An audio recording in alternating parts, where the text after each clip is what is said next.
Hey guys, this is Simon from Fateless. For those people annoyed with that intro, yeah, I'm Hell Hades as well from HH Gaming. And today I've got a video that's going to absolutely fry your brain. If you're not ready for like absolute brain melting quality, then come back another day because this is one of the best videos I think I've ever dropped on this channel. So what's going on? We've got the GOAT, Esther from Magic Media, doing a 2D concept and basically walking us through the stages of character design. It's really cool. What I'm going to do is I'm just going to kind of like narrate over the top of different elements, let you see other elements like just in full play. Because honestly, I was going to like really speed this up, but it's too good. Okay, it's too good to watch. I was watching it, it was literally like, I cannot wait to get this video out there because it's so cool. Okay, so strap in, get yourself a mug of tea, and let's get into it. So the first thing that Esther does when she starts to work on a new character, a new hero in our game, is she starts to build out a mood board. At Fateless, we've already built mood boards for kind of like factions. Esther takes it to the next level and she researches the hero that she's going to develop.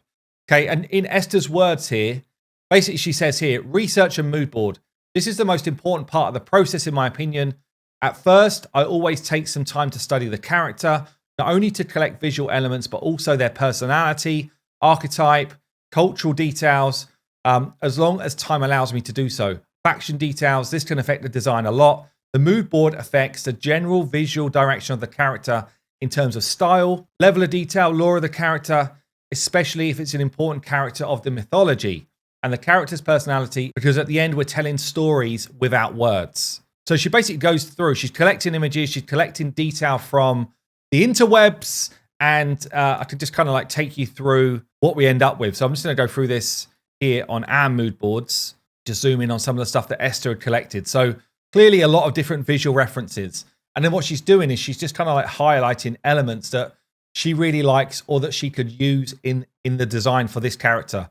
So this character we're looking at today is Hippolyta, who is the Amazon Queen. She's going to be a tank type character in our game, a rare, and we put some initial kind of like blurb per character when we started to work through the list of ones that we wanted in the game. So our one was, look, she's a spear warrior woman, muscular Amazonian, fantastic. She's got a belt waist armor, so that needs to look cool. Horse motifs could be present, and a distinct hairstyle. Okay, so that's what we gave Esther, along with our own kind of like mood board stuff, which we've done the Olympus faction. So again, we can kind of like reference any of this stuff. And then we've also got a bit of a note around different factions, you know, the type of styling we want. So Esther's taken all that. She's then gone and found different sources, and she's kind of like gaining information along the way. So Hippolyta was a queen of the Amazons, a tribe of warrior women, usually thought to live in the city of Thermiskia, I think that's Strya, on the south coast of the Black Sea. Her signature attribute was her girdle, sometimes known as a girdle of Ares. According to Apollo, oh man, the names are just going to get me every time. But anyway, it was special. It was stolen by Hercules. And you know, these type of things are important touches when we're talking about character design. As you can see, she's just kind of like going through. She's looking for interesting stuff. So she said here, it'd be interesting if we cover one of her breasts with cloth and the other one with armor, like we're seeing in a number of different designs. And she kind of gets through all of these different kind of like armor looks. She's looking at kind of like hair designs. She put some key points here once she's done some of her research. She's a tank, so some element to make her look a bit bulky. Leather, metal, gold, animal skin. She has to look like a tanned warrior, but with a touch of royalty. Special belt. Authoritarian and fierce look. Avoid doing something similar to Athena, who you've not seen yet, who is also a warrior, but has specific attributes that are best avoided to a certain extent. So trying to make sure that each of our characters have got kind of like a unique look. And she's pulled this one here as well, which I thought was interesting. So she said here, even though this is a Viking design, I imagine her being like this type of stature. So animal skin, armor, leather, to try and help her kind of get that appearance. And again, she's just got some like more recent, I guess, cultural references, patterns, things that she likes, and things that she might interweave into the design. We've got here some kind of like, I guess, specific look at hair, headwear, that type of stuff, because ultimately we need for these things to be right. Yeah, you know, if you've got a ponytail and stuff like that, it needs to look right on the screen. So this is the type of stuff that Esther is looking at in terms of detailing. Then we've got here like muscular torso, that type of thing. Again, hair work. So this is just the mood board. And she, as she said in her words here, it's the most important part of the process. Okay, so once we get past that kind of like mood board process, it's then, right, let's get into some 2D concepting. And what we're looking for at Fateless is a really detailed flavor of what this character is going to look like, this hero is going to be. We want to see a front view, we want to see a back view, and any challenging kind of like objects, we want to see a side view as well. That way, when the 3D artists get the concept, once we've signed it off, then it's really clear what the 3D artist needs to do. So the 2D element here is one of the most important parts of the process. Yeah, once this is nailed, then we're comfortable or confident that the 3D guys are going to nail that visual as well. This is a really important part. What tends to happen is Magic Media guys will do their concepting. We'll then see first concepts and we'll give feedback. And there's kind of like iterations go back and forth until we're really happy that it's going to go through to 3D. So Esther here, who does a lot of our concepting at the moment, is brilliant. She's absolutely amazing at this work. We're going to see her in her paint program. I guess I don't know if it's Photoshop or what, but I guess not. No, Paint Pro or something. But anyway, we're going to see her doing that work. And I kind of like talk through some of the stuff that we see along the way. Now, she just says here, body type and face exploration. I always keep a library of body types made from the 3D team. I tweak them according to age, gender, ethnicity, if it's muscular or not. Basically, what we're trying to do is make sure that some of the 3D models that already exist, we can use a similar type of size or grab one that's a similar type of size as a starting point, and then we turn it into whatever the new hero is going to be. Saves quite a lot of time, actually, to have a base to work from in the first place. So you can see already, like, just by changing some of the colors of eyes, hair, face stuff, very quickly the base model starts to look extremely different. And Esther's kind of working some magic here, working her way through her first version of Hippolyta as a concept. So she says here as well, being an Amazon queen and the daughter of Ares, I always imagined Hippolyta being a fierce woman with a royal touch. I just got to say, this part blew my mind initially. Like, she's taken the front view of hair, she's just taken a copy of it, and then she starts to paint in the back view, massively speeding up the process, but also making sure that all of the sizing works. I was just kind of like, it's almost so simple, but so amazingly good. Because now we've got the back view of what her hair will look like as well in, I mean, a matter of, I don't know how long that actually took her, but in a matter of moments compared to reworking the whole thing. You can see she does a bunch of resizing here. I'll let this bit play out and I'll come back in shortly to talk about some of the kind of like key things that she's doing here.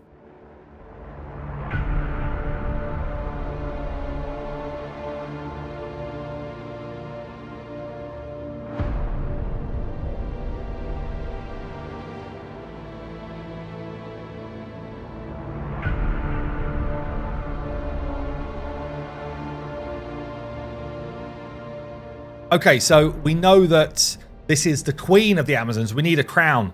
So Esther's just painting in a crown. Like, it blows my mind how good this is, honestly. I know it's, for someone like Esther, it's probably quite basic, but just seeing the detail being drawn in, hand drawn in like this, is so cool. And the speed that she gets to really cool, a really cool looking like crown for a warrior queen like this was super sweet, in my opinion. And then she's just like, you know what? She needs some kind of like cool shoulder pauldrons, whatever. Then like, bam, we're going to throw in these. Obviously, she layers it up so that she can just kind of turn stuff on and off as she wants to. But just like elements of detail that's being put in here, for me, it absolutely blows my mind.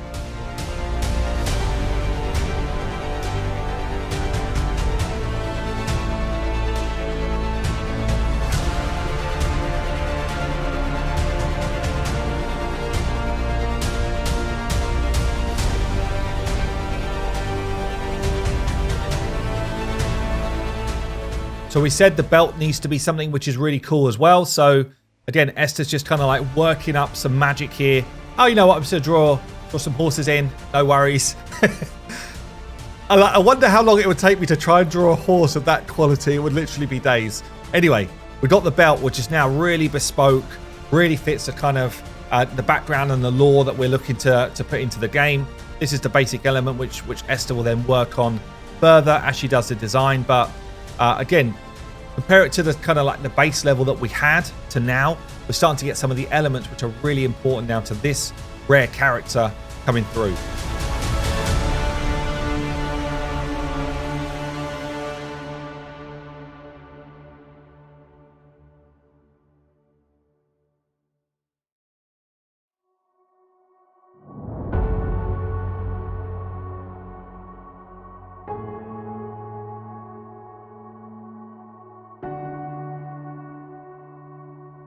A lot of what we're seeing here is actually this like trial and error in terms of colors, in terms of shades. Esther was trying the kind of like the fabric across the breast there. Didn't quite work for what she wanted, so she switched the style. She's put some sort of tattooing or markings in. She's trying different colors for the various kind of elements of design, and then making sure that she ties that into other places on the design. So basically, it just feels like the whole design flows better. Very, very cool. And same type of thing here. So she's grabbing one element which is already in the image, and she's just pulling a token of it somewhere else, just so that it kind of like the whole image flows through together. Very, very cool. Extremely great work. Like for me, I think it's absolutely brilliant. And she starts to just kind of add other layers of detail across the rest of the design here. Again, you can see the kind of the tail to the fur coming right through the whole design. And yeah, just little details like this, which take it from not bland, but base level into a detailed design, which is obviously what we want in our game on launch. Okay, so this is one of the parts that blew my mind. So Esther, once she has got one concept down that she really likes, that she thinks is going to work, she'll then make several concepts, okay? Similar style, so she's got a base design already. She'll just do a copy and paste, and then she will then work up 2 or 3 or 4 iterations of the same hero, just with different design elements, different colorings, that type of thing. That's the type of thing that she'll then show to us at Fateless and also to her internal team. And then from that, we then say, right, let's hone in on this one. This is the one that we really like, and let's take that one forward. So you'll see how quickly she goes from one base design into several over the next few minutes.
I just need to jump in here again because this is very cool. So Esther would also grab some references, so things which we can utilize for either tattooing or just kind of like these are the type of textures you will want from a 3D point of view, or you know, that type of stuff. So basically allowing the 3D artists to have more detailed view of what Esther is trying to create. So when it gets to 3D, she'll say, you know, these are the sort of textiles we want, etc. So right here, she's taken an image that she liked, that she thinks would work. She's then 2D just kind of like hand drawing her version of it, which, by the way, is so good. I know it's not good, but you know, in terms of like, oh my god, what a great piece of art. But it's really quick and amazing how she does this stuff. Like, it does blow my mind. Anyway, she kind of pulls together something which she thinks could work as like body art. And when she gets it to this place, so you know, we kind of now get into the final throes of this.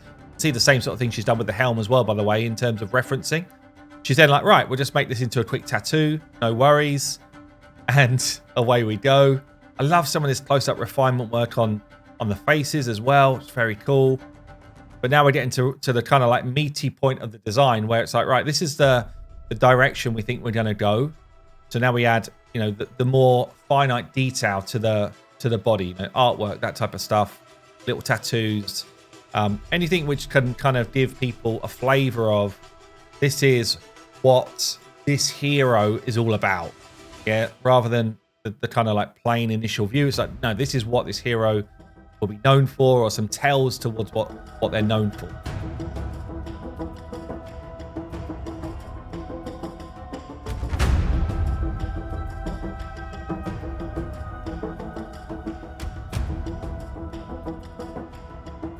It's worth saying as well, actually, where we see Esther doing some work on things like the rope here. This is to give a 3D artist enough to be able to do their job. This is not an illustration. It's not like a fine design, fine drawing design. It's not 100%. It's enough detail so that a 3D artist can be like, I can see clearly what type of material that is when I build the 3D design. This is not going to be in game. This is just a concept art, right?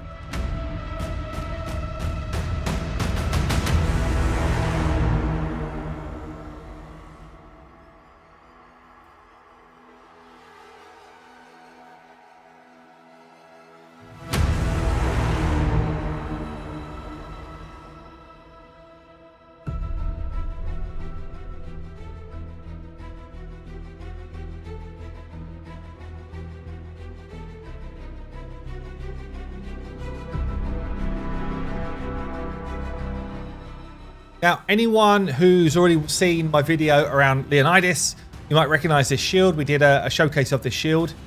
We're designing here a rare in Hippolyta, so they don't get as unique items in terms of weaponry. They'll have stuff which we still have to make.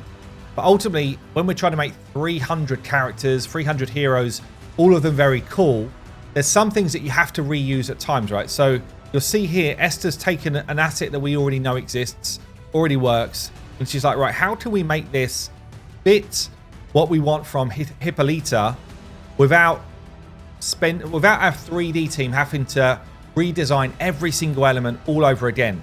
So what we're doing here is we're taking a shield that already exists and we're amending it. Still fits this faction because, you know, again, she's part of the Olympus faction, so we can use elements to it that would make sense in an army, in a faction anyway, right? So she's got some tells which are similar to what Leonidas has got, but coloring fits what Esther's designed in terms of the character. The shape also fits the type of design that, you know, the Amazons would use, or, you know, from some of our stuff. And then she just kind of like reworks it so that it's not 100% brand new every single time. Otherwise, we would never release a game, honestly. If we did that for every rare, every common, every uncommon, we would never be able to release a game.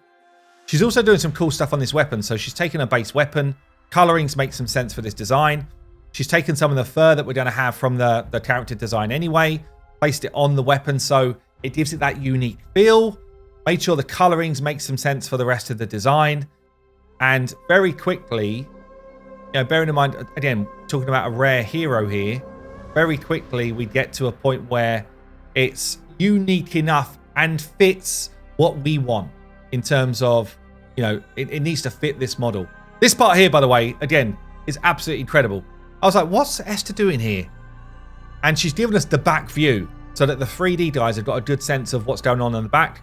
She literally just takes a copy of the front and she's like, right, I can just paint over this because all of the proportions are right. And it's like, wow. Absolutely amazing, honestly. Just kind of like, bam. You want it, you got it. And you wouldn't even know that she started with the front at this point. It's absolutely insane. Like, obviously, again, we're trying to create 300 heroes here, so we need to be able to do this in a timely manner. So yeah, we want high quality, but we also, we need the expertise of people like Esther here who've done this 1,000 times to come in and, show us how to do this at pace. And this is going to be Hippolyta. After Esther provided us with this vision, Dane from our team went back and said, can you just provide us a side view of the head, just so that the 3D guys could get a real sense of how that plume works, how the kind of like crown sits here from a side view point of view. And then we also asked in detail, not detail, we also asked for how does the headpiece sit behind the ponytail, just so the 3D artists have got all of the information they would need. And that is Hippolyta in 2D concept from start to finish, which for me, I love this stuff. My job is so cool at times that I get to see this stuff and get involved with it. But yeah, I hope you enjoyed it. If you did, let me know down below. Would you like more content like this where you see some of the kind of like behind the scenes of characters being made, items being made, all that type of stuff? Let me know. Anyway, I've been Simon from Fateless, and I'll see you soon.